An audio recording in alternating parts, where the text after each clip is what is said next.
जी हाँ दोस्तों, हर साल की भांति इस साल भी नवयुवक नाटक कला परिषद के द्वारा श्री कृष्ण जन्माष्टमी की बधाई देते हुए हार्दिक हार्दिक अभिनंदन करती है और करती रहे।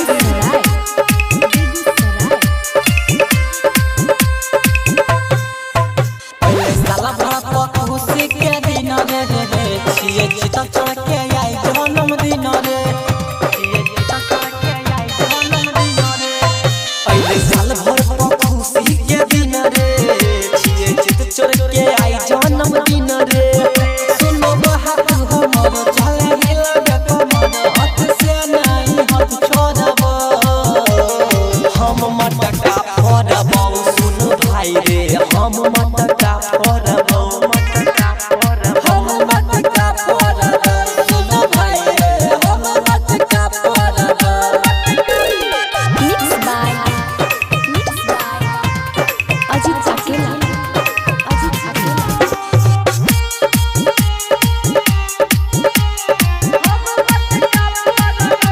बड़ी होय छै सोरहे लागै छै बेजोरे देखै में लागै छी कै सुपर मटका पूरे सजलै गजब रे देखै छी कै सब रे उ मटका के ऊपर देलकै लटका बड़ी होय छी कै सोरहे लागै छै बेजोरे देखै में सुपर लागै छै मटका पूरे सजलै गजब रे देखै छी कै सब रे उ मटका के ऊपर देलकै लटका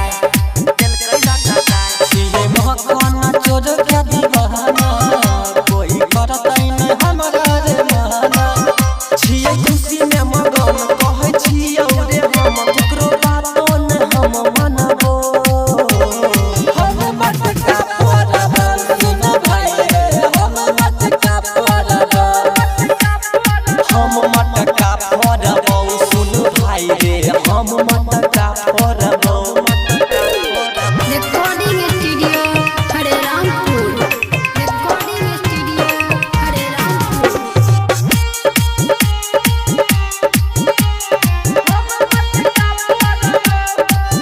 छिकै खुशी के माहौल रे लगाबेलै न गोल रे सब हाथ पकड़ के जल्दी होई जो खड़ा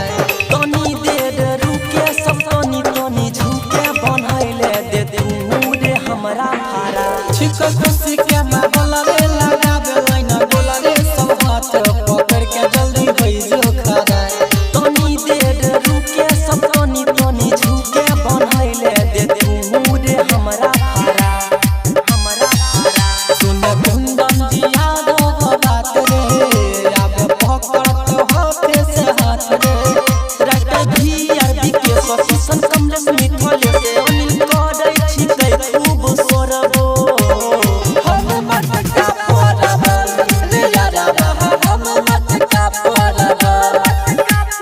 हम मटका फोड़ब सुन भाई रे हम